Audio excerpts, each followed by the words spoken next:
I'm Dr. Godet at Resiliency Brain Health. And my name is Dr. Eisenman at Resiliency Brain Health. And so we wanted to come to you guys today and talk a little bit about March being Brain Awareness Month. If you didn't know, now you know, because it kind of seems like every day is an awareness month. It does. It's an awareness day, awareness month. I like donut awareness day. Okay, I really don't. I'm gluten-free. But for March being Brain Injury Awareness Month, we really wanted to talk to you guys because there are a few things that we do need to be aware of, and there are a few promotionals and things that we do here at the clinic that people should probably know about. Absolutely. And so one of the things that in our latest videos we talked about was the need for getting checked. Right. And, why functional neurology, why look into brain health at all.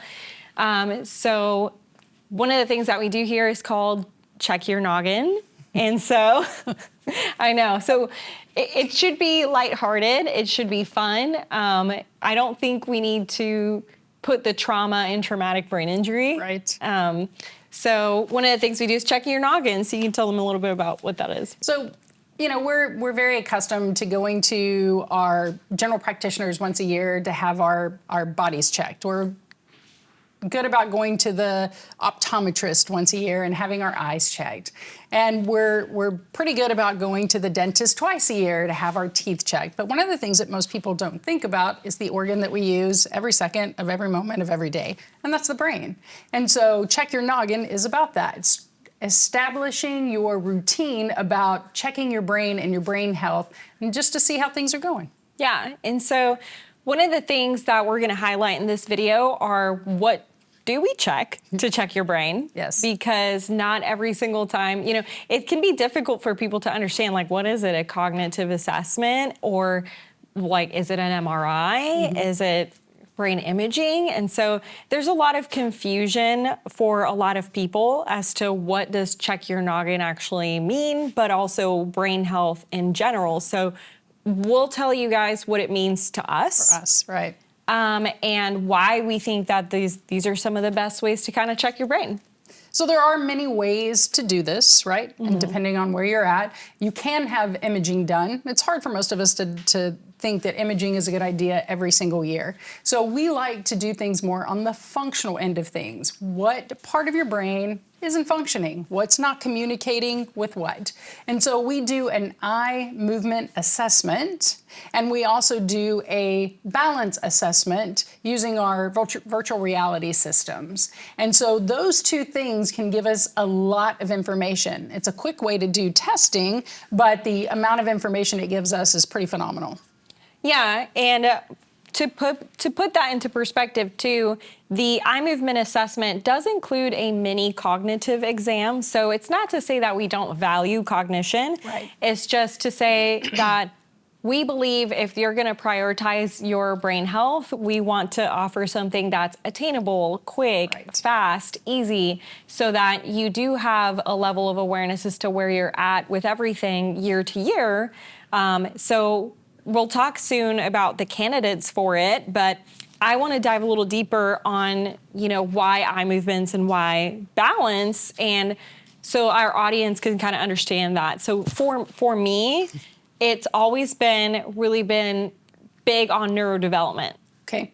And so really, like, from the moment, like, people don't take into consideration eyes. Right. And we don't take into consideration balance. And as chiropractors, those are things we care about a lot. And some people may be confused as to why chiropractors that only look at spines may be confused as to what. And it's because those are essential to later develop postural tone and control. Absolutely. And so and eyes are the first thing we start with, right? Yep. Because eyes are fundamentally the first thing that we need as our babies are developing, right?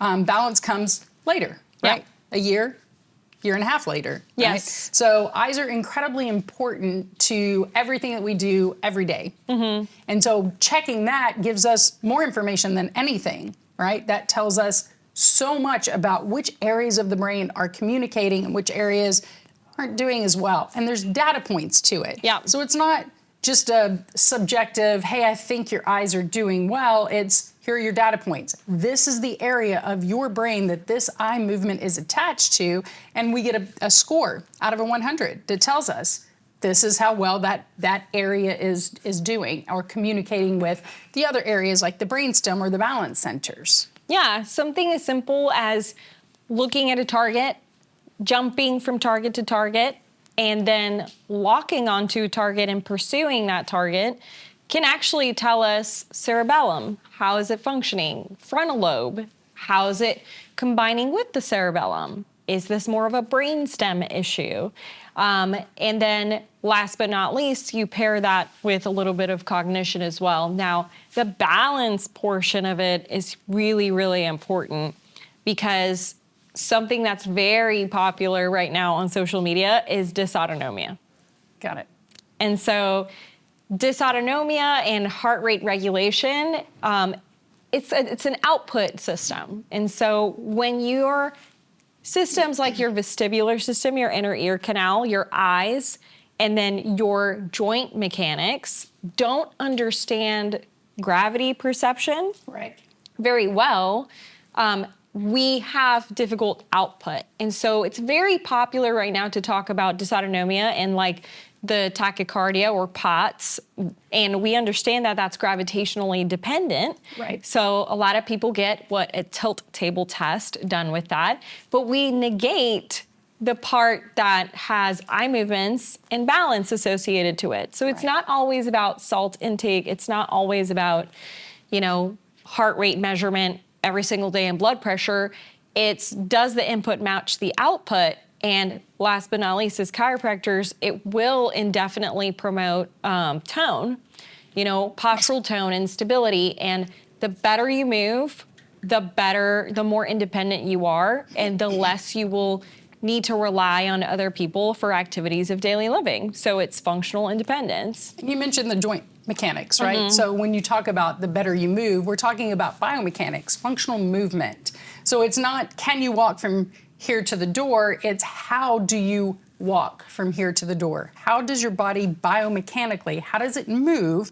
And is the information that you see matching the information that's coming in and going out, right? Yeah, and that inherently is brain health. To us, that is brain health. Right. And we know this because when babies are developing, we look at milestones. Right. We look at, did your baby do tummy time? And did your baby crawl? And did your baby do all of these? Did they sit? Or how are they walking, toddling?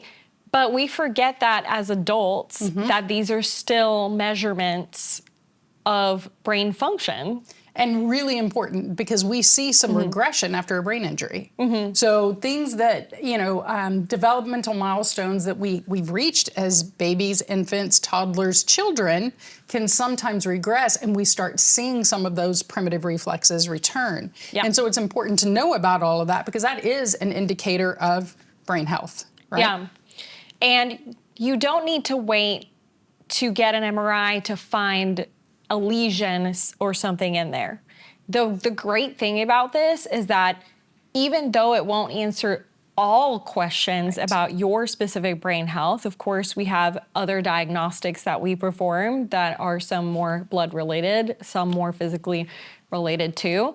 But this is a great entry level test to be able to see at the most basic level, can my brain perform these activities that should have been developmental?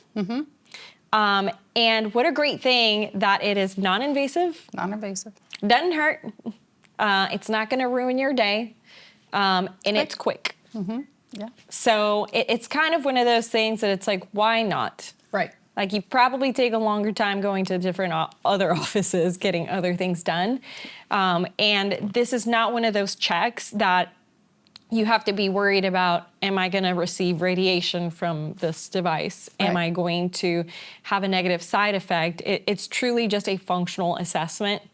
And it doesn't mean that you need care, right? Yeah. It means that we're checking this, we're taking a look at this, and if things are functioning great, fantastic. See you next year.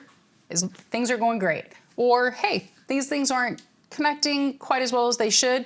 Here's a few things that you may want to do about it.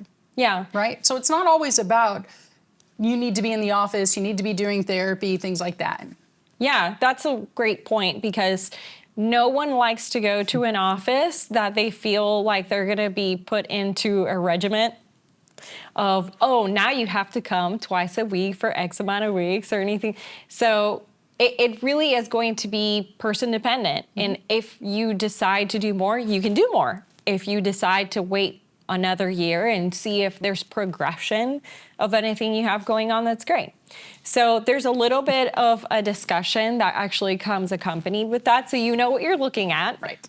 It's not just let me look at these eyes, but And the and the data balance. points, right. Yeah, we will tell you what appears to be normal and abnormal, and it's really easy to understand. Right. It's really easy to understand. It's green is good, red is bad. It is normative values versus non-normative values. And I think we should talk about who probably could use this the most. I mean, I think anyone with a brain could probably use it. Some of you guys are using yours. Some of you aren't. But who do you think would be like, oh my gosh, you should take advantage of this? So anyone that currently says, I feel like I'm doing okay. I think my brain function is good, but I'm not quite as fast as I used to be. Or I don't think my memory's quite as good. Because we often put everything off to age. Oh, I'm just a little bit older. And you are a little bit older and a little bit wiser. And it doesn't mean that cognitively it has to decline. So if you're feeling that my brain isn't working quite as fast as it used to, or it doesn't have the same bandwidth as I once did. Stress is a big one. And we often hear people say, I just don't have the bandwidth. I have so much going on. Your brain should be able to handle all of those things that you have going on and still be efficient, right? Yeah. And so if you're feeling a decrease in that function, that's a good time to have your brain checked. Yeah, that is a really good time. I have a special love in my heart for cheerleaders. In sports. Only because I was a cheerleader for a while.